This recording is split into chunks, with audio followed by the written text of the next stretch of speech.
Hi guys, good morning. So yun guys, nandito tayo ulit sa NAIA Terminal 3 and pupunta tayo sa Soc-Sargen region ngayon. So tara guys, pasok muna tayo sa airport.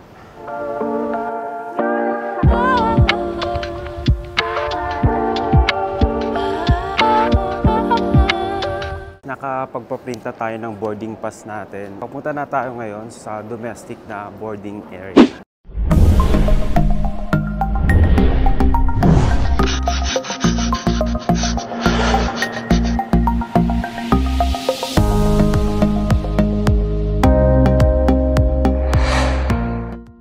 Ayun, sobrang bilis lang ng process and dito na kaagad ako since nag-online check-in din kasi ako kanina bago ako pumunta dito sa airport.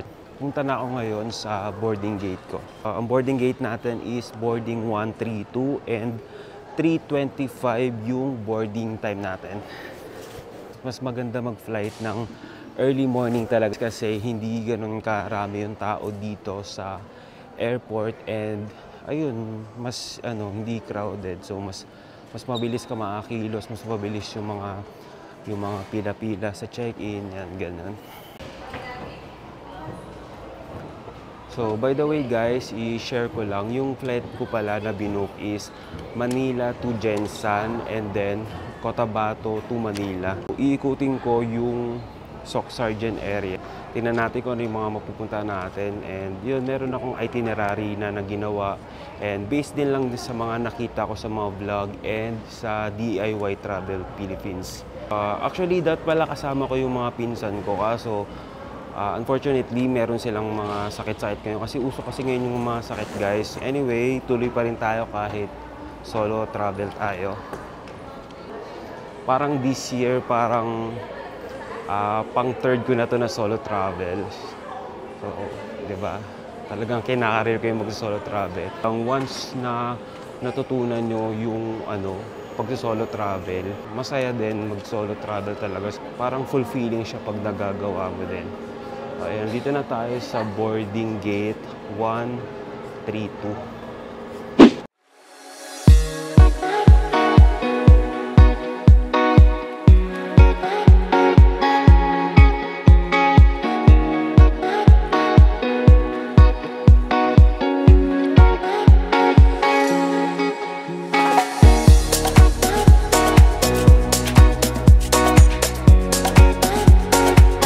So yun guys, nandito na tayo sa General Santos City and first time ko lang dito. Let's see kung ano yung may explore natin dito sa part ng Central Mindanao. Wala pa pala akong tour dito, so on the spot tayo maghahanap dito kasi wala akong mahanap sa online wala akong mahanap sa online na contact nag-tour dito. Siguro hindi masyadong active lang sa online, but yeah, let's see sa labas kung may makikita tayong nag-tour. So, dito na yung airport.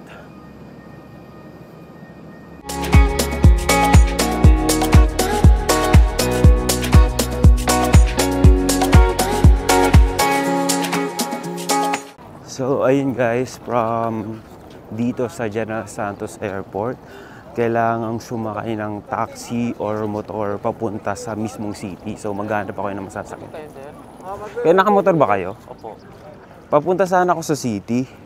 Saan po sa city? Kasi magtutour ako parang DIY lang ako. So, wala akong contact dito. Ganun ba? So, ayun guys, nakahanap na tayo dito ng masasakyan na motor. Habal-habal papunta sa pinaka General Santos City. Ayun kasi yung pinaka best choice dito. It's either parang habal-habal ka or magta-taxi. Yung taxi mahal. So, ito ang offer sa akin ni Kuya is mga 350. So, tinawaran ko lang 300. So, okay naman siguro since mabilis lang and dire-diretso. Tapos magpapahatid lang ako dun sa parang pinaka-spot dun sa General Santos. So, ayun. Ito na si Kuya. Tara!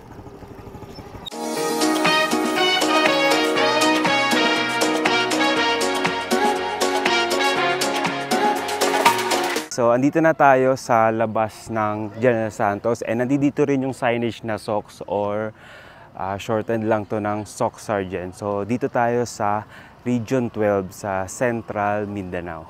So, tara guys!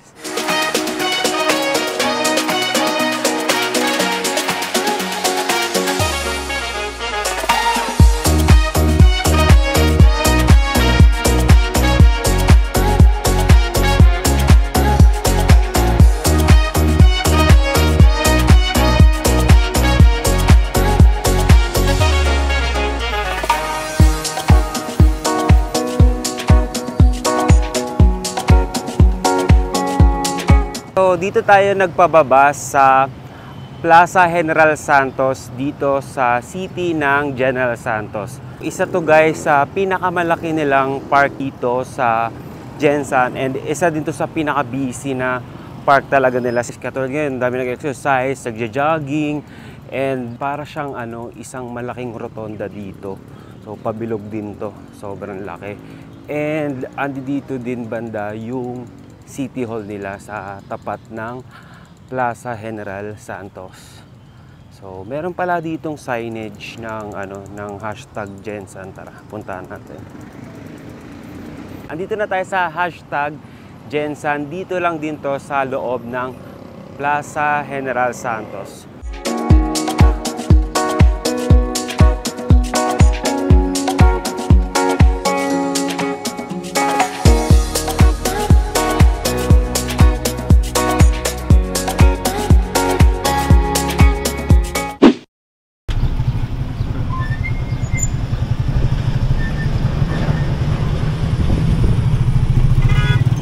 Guys, andito na tayo sa Gensan Fishport. So, titingnan natin yung mga tuna dito. So, sana meron pa rin. So, ayan. So, medyo late na din kasi 8 na, past 8 na. Sir, may butag.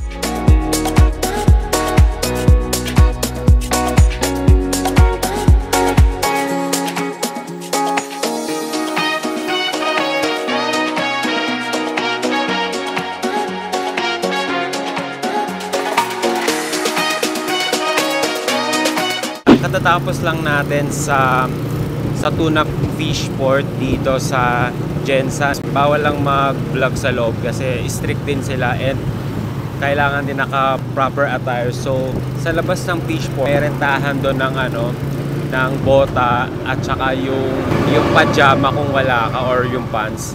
Kasi bawal din yung naka-shorts.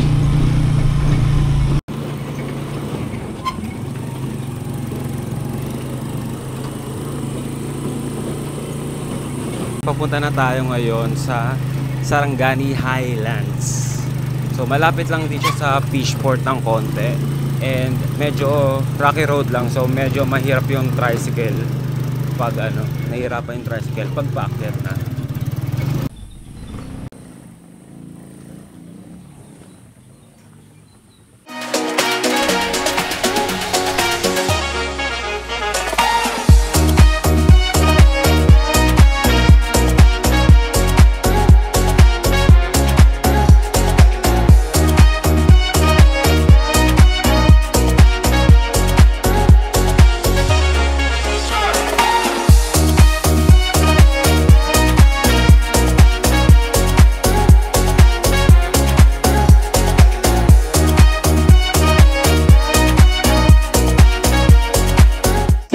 Ayun, nag-iikot-ikot lang tayo dito sa Sarangani Highlands Resort. And sobrang laki na guys. And yun, marami rin silang facility dito. And hotel din siya at the same time. And may restaurant sila dito na available for guests and outsider guys.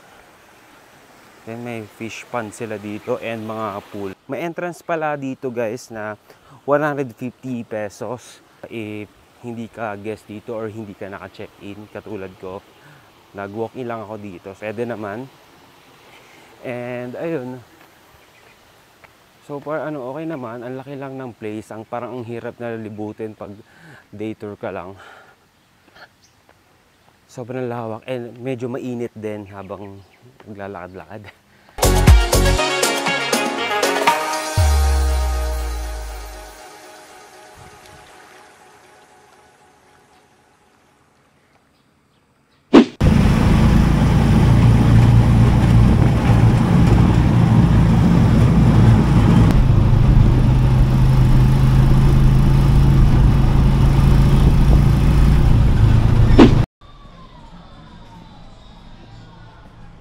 So ayun, andito na ulit tayo sa downtown Gensan. Pupunta natin yung gym ni Manny Pacquiao. So dito makikita natin kung saan siya nagpa-practice tuwing meron siyang laban.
Pagkatapos lang natin mag-lunch dito sa tapat ng terminal ng Bulaong Public Transport. Meron van? Pasa ka, sir. Van Lake Cebu. Lake Cebu. Van. Okay. Meron ditong bus and van papunta sa iba't ibang point ng dito sa area ng Mindanao. Meron ako nakikita dito, may Padabaw din yung bus. Ayun, iba-iba, may Digos yun. So dito ako sasakay sa van para mas mabilis. And ayun, doon na ako sa Lake Cebu. Diretso. So yun guys, nakasakay na tayo ng van dito sa Bulaong Terminal. So ito yung nasakyan ko. UB Express, Lake Cebu, General Santos City. Kahit daw hindi napupuno yung van, umaalis daw talaga to. So minsan nga daw kahit daw dalawa lang ang pasahero, talagang umaalis sila kasi wala, ganun daw talaga. Minsan hindi daw talaga puno yung van nila. Pero ayun. Hindi na pala ako tumuloy sa may sa Sarangani area province pabanda kasi masyado nang late kung aalis pa ako, and yung mga biyahe, mga aabutin ng more than 1 hour. So yun. So di na natin masyado ma-maximize yung area na yun. But anyway, pwede naman tayo bumalik next time for that area.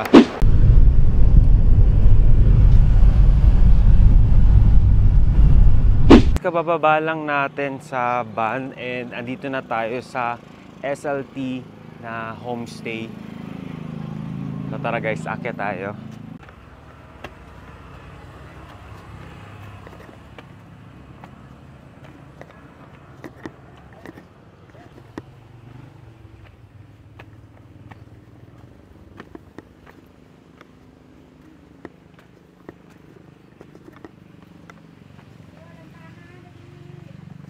Ito na guys yung accommodation natin dito sa South Cotabato. Andito tayo sa SLT Homestay. And tara guys, itutur ko kayo dito sa accommodation ko. So pagkapasok dito sa entrance, may kita agad natin itong mga musical instrument. So tara guys, try natin patugtugin.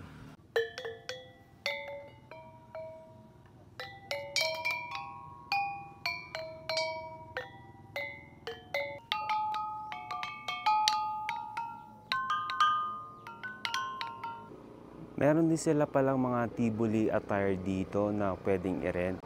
Maganda tong i-rent dito and then pupunta doon sa tourist destination sa Lake Cebu, and sobrang ganda niya sa i-picture guys pag may ganito kayo. And meron din silang mga pang-accessories dito. Magre-rent din tayo nun bukas bago yung gala natin. And ito na pala yung pinaka-room natin guys. So shared room siya with other guests, pero sa ngayon, wala pa yung ibang guests. Wala pang nag-check-in. So, kadalasan daw mga nag-walk-in daw kasi yung mga pumupunta ditong guests. So, tara guys, pasok tayo.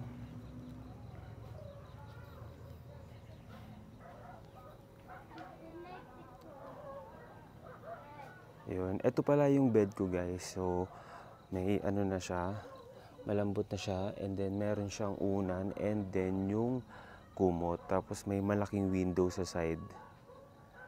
So, yun. So, make sure din pala magdala kayo ng mosquito repellent kasi medyo malalaki yung lamok dito. Siguro lalo na paggabi. So, mamaya magtatry ako mag-apply. And yung breakfast is siniserve between 7 to 8 a.m. only. So, ayun guys, yung 400 na accommodation fee dito is included na yung breakfast. Sobrang sulit na siya and sobrang mura na din. Meron din silang wifi na available and may bayad lang siya ng 30 pesos a day, which is sobrang sulit na rin naman kung gusto nyo mag-avail. Pero ako, hindi na ako nag-avail since okay naman din yung connection ko dito sa data ko sa phone, and okay naman, nakakapag-internet naman ako ng maayos. Medyo LTE lang pero working naman.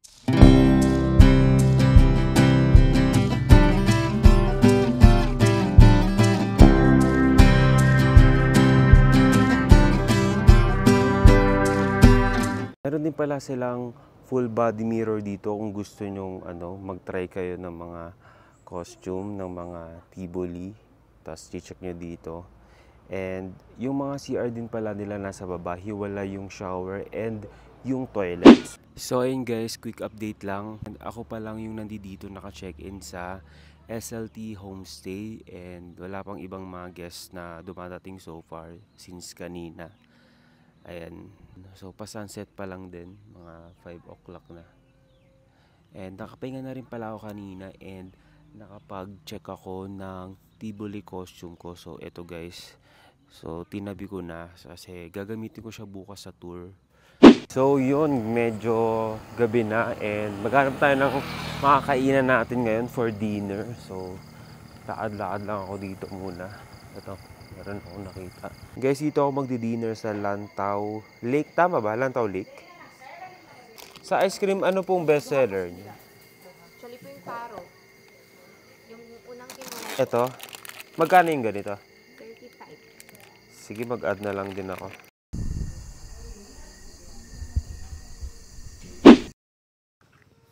Good morning guys. It's my second day here at Soc Sargent and magle-Lake Cebu tayo for today's tour.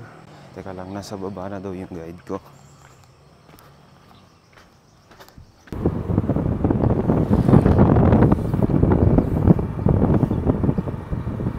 Lagi ba yun may lotus flower o may araw lang? Lagi po. Lagi Kasi naman. ang lotus flower is, ano naman siya, wala siyang season. Wala siyang season. Okay. All year, ano siya, all year round siya. Na ang ginagawa niya ay nag-bloom early in the morning. Ganun talaga, may From time. 5:30. Tapos, mag-uumpisang mag-close yung mga bulaklak niya pagpatak ng alas 9. Ayun nga daw yung sabi sa oras, kaya maaga nga daw. Doon po sa unahan. Nga, no, kitang-kita na dito. Pero mag-native canoe kasi tayo. Magbo-boat pa. Sige. Mga around 10:45 to 11 a.m. Ano na yan, fully closed na yan sila. So guys, ito yung sinasakyan na boat papunta dun sa mga lotus flowers. Sa kabilang part pa, dun pa.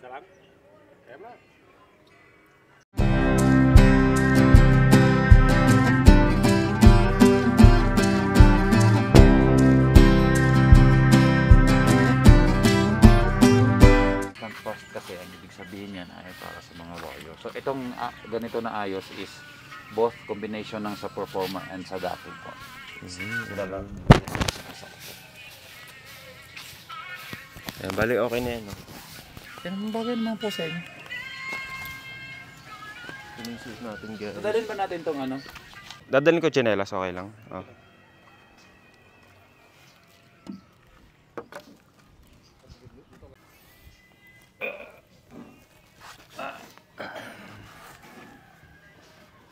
So yun guys, ito yung mga boat na sinasakyan papunta dun sa lotus flower. So magbabiyahe lang tayo ng konti and yun, mabilis lang. Sabi nung guide, maaga daw talaga nagbo-bloom yung flower dito around 6 a.m. to 9. So after 9, nag-close na ulit siya and ayun, tomorrow na ulit yung pwedeng maapagan mo. So parang walang ibang tourist. Ako lang ba ngayon tao dito? Meron naman iba. Ako pa lang? Wow. So, siguro dahil weekdays pa kasi.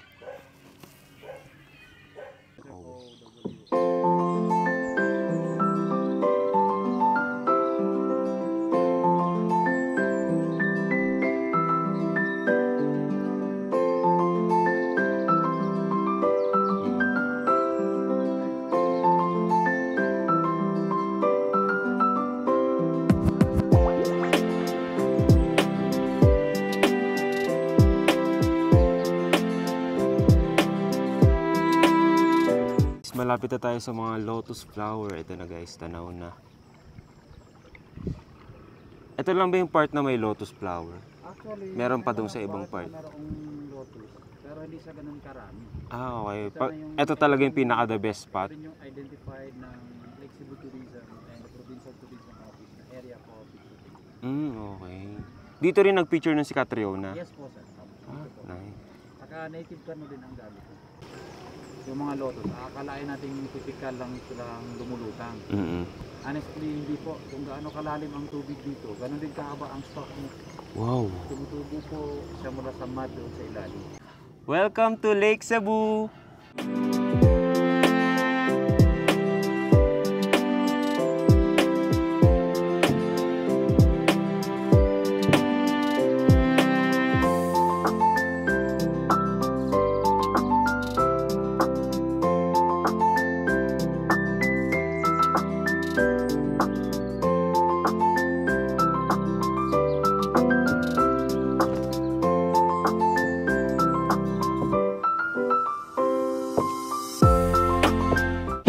Guys, katatapos lang natin dito sa Lake Cebu. So, pabalik na ulit tayo doon sa pinagsimulan natin and magbe-breakfast muna ako bago natin ituloy yung tour sa dito around Lake Cebu. And ayun, marami pa tayong pupuntahan later and yun. So yun guys, ito na, papark na tayo katatapos lang ng tour natin dito sa Lotus Flower. And ayun guys, kitong aso nandito sa boat din. Diyan siya kanina pa natutulog.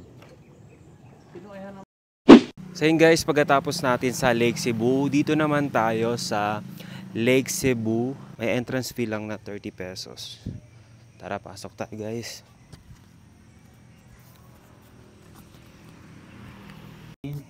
16th and 17th centuries pa po. Yung mga gongs ay 17th century yan. Yung mga sword ay 17th century. Itong mga Chinese porcelain na yan, ano yan sa? Mula pa yan sa Ming Dynasty, 15th century po. Wow, tagal na ito. Opo, tagal-tagal na din po yan. Yung mga nasa harap po niyan, yung different varieties of upland rice na tinatanim in the distant past and even until now po. Tapos, dito kasi lahat ng bagay na makikita natin dito. Actually, pwede natin itong hawakan. Pwede rin po tayong tumugtog ng mga lumang Tiboli musical instruments na nandyan. Pero yun lang, sa pagtugtog natin ng mga lumang Tiboli musical instruments na yan, lagi po nating ina-advise sa guest na wag lang masyadong palakasan.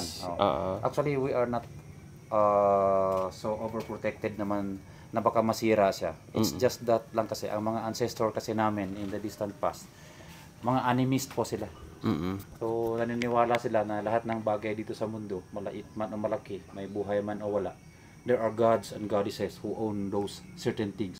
Okay guys, next stop natin. Andito tayo sa may I Love Lake Cebu na signage dito sa daan. And meron din pala silang slogan dito. Itong nakatugtong lang ng I Love Lake Cebu. Itong Kembol.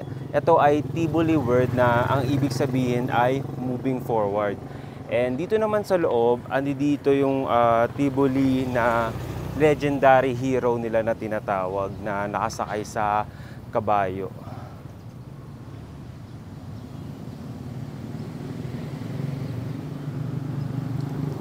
So, ayun lang naman dito guys. So, tara, punta muna tayo sa next destination natin or baka mag-breakfast muna. Katatapos lang ng first part ng tour natin dito sa Lake Cebu. And yun, bumalik muna ako dito sa accommodation para mag-breakfast. So, ito na guys yung breakfast natin with coffee. Sulit na rin guys dito kasi yung 400 pesos na fee for a night is included na rin yung breakfast. So, yun. Tara guys, kain muna tayo.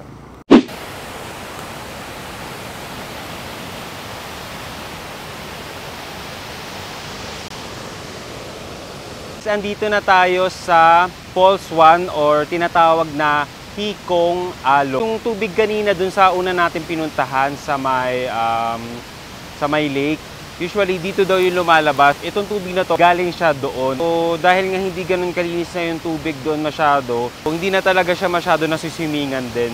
35 feet pala yung taas niya, sobrang taas din and sobrang lawak nung falls area niya kung saan marami ng tubig din. Picture-picture lang tayo dito kanina and ang ganda ng spot na to. Wala ulit tayong kasamang ibang tourist dito. Actually kanina dun sa may Lotus Flower, ako lang din mag-isa yung nagpipicture doon or masyado lang ako maaga din. So ngayon, pupunta kami doon sa parang bridge. So isa yun sa magandang part to take picture din.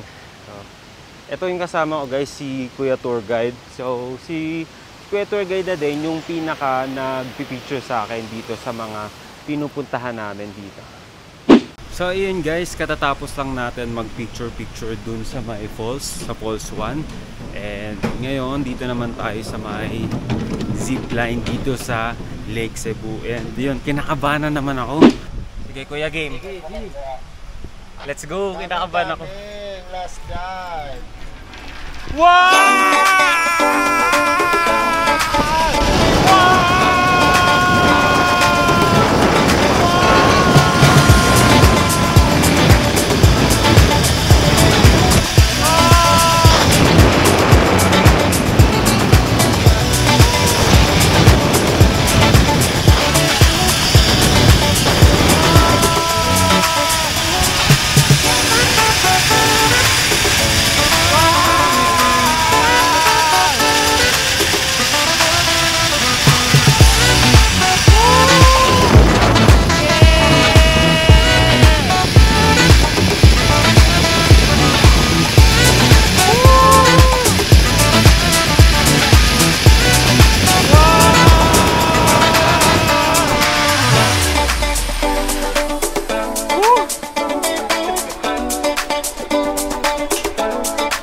Sige po. Thank you. Sarap. Takatawa. Ayun guys, may isa pa tayong zipline pabalik naman to, no kuya? So yan. Tapos na tayo sa first zipline natin. Etong second zipline naman natin, ito yung pabalik na doon sa sa kung saan tayo nagsimula, pero ibang part na. Mas mataas pa to doon sa sa Dahilayan sa yung zipline sa Dahilayan Bukid noon. So mas mataas pa talaga to. And ang ganda naman. Na-conquer naman natin yung taas. And nakakaba, parang gusto ko mag-bow out habang ongoing yung zipline. Pero yun, sobrang enjoy pa din kahit kitang-kita sa video na kinakabahan ako. Pero yun, sobrang saya. So may isa pa, hindi pa tayo tapos. So asa na ba? Isa. Teka lang natin. Saan yung isa? So ito guys yung pinanggalingan natin. Doon tayo sa kabilang part. Ito yung Falls 2 and Falls 3 itong sa baba. So sobrang taas. Tapos yung Falls 1 ay yung una natin pinuntahan, yung doon tayo picture taking. Sobrang taas. Yan, okay na kuya. Ang lalim. Ang lalim agad. So ito guys. Game na. Woo! Wow!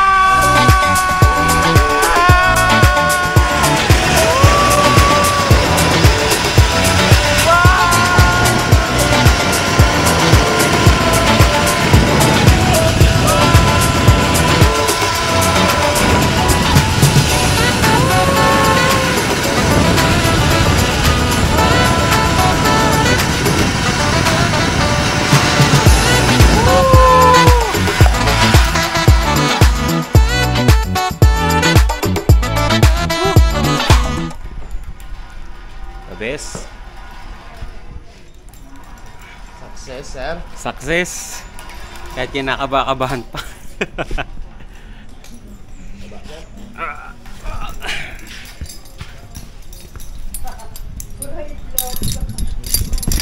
Katatapos lang ng natin, ng ride natin ng zipline papunta tsaka pabalik. So yung papunta mas mahaba siya kasi around 700 meters siya, pero pagbabalik around 400 meters na siya, so mas mabilis na siya this time.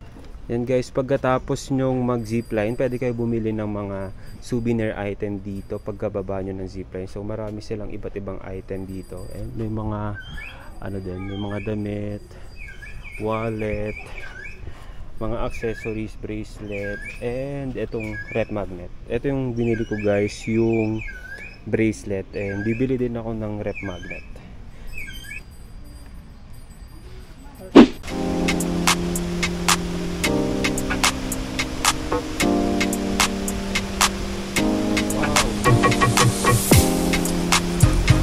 Wow, taas.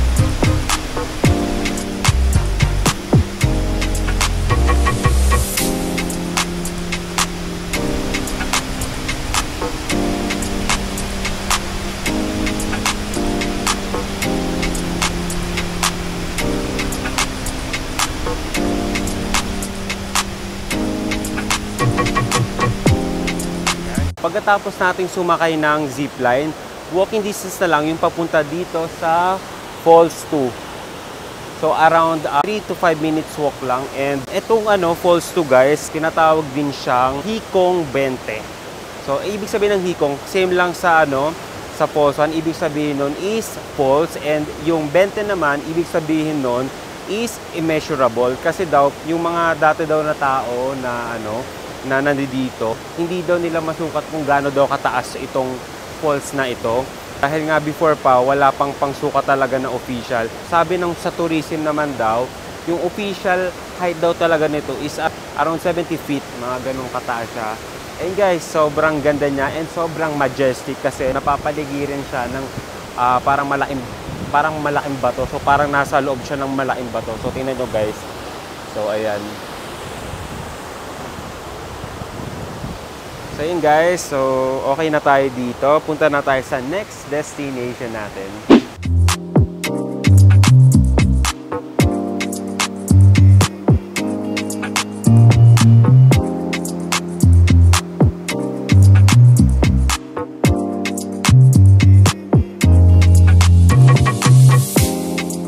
So yun guys, andito na tayo sa Langdulay Weaving Center. So tara, akyat tayo dito.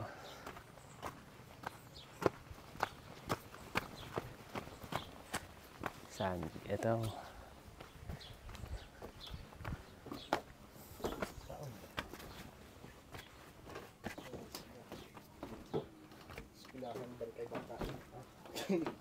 Ano mo meeting mo?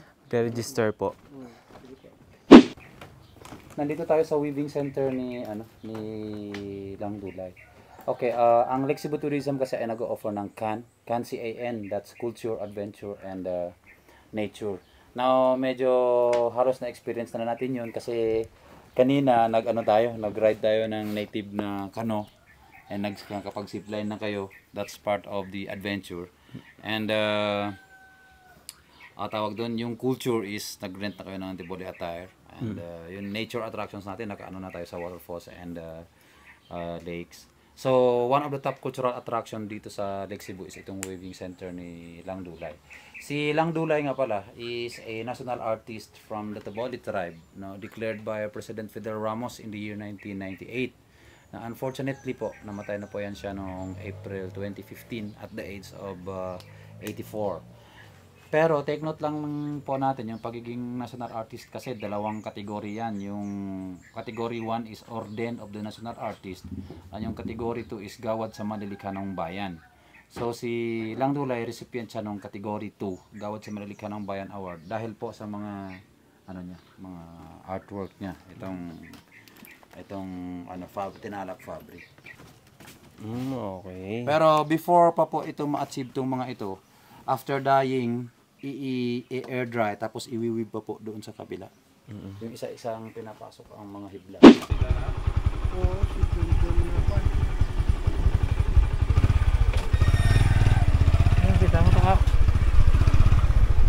Hi guys, so andito na tayo sa Dreamweavers Hill. So eto guys, pasok tayo. Yung Dreamweavers Hill, ito Bali inspired siya, so may mga pagganito siyang effect and yun. So kung mapapansin nyo, yung mga design niya dito is Bali inspired din. And accommodation pala din to, and at the same time may restaurant dito. So dito na ako ngayon magla-lunch bago matapos yung tour ko. Magla-lunch na kami saglit nung tour guide ko dito, and then babalik na ako sa accommodation ko sa SLT Homestay, and then yun, mag-ayos lang tayo, and then punta na tayo sa Sultan Kudarat. So yun, so far yung tour naman kanina, sobrang ang daming learning experience din kasi dati sa school lang namin pinag-aaralan yun, yung mga Tiboli, Tinalak, and iba pa rin yung experience pag yung personal mo siyang nakikita.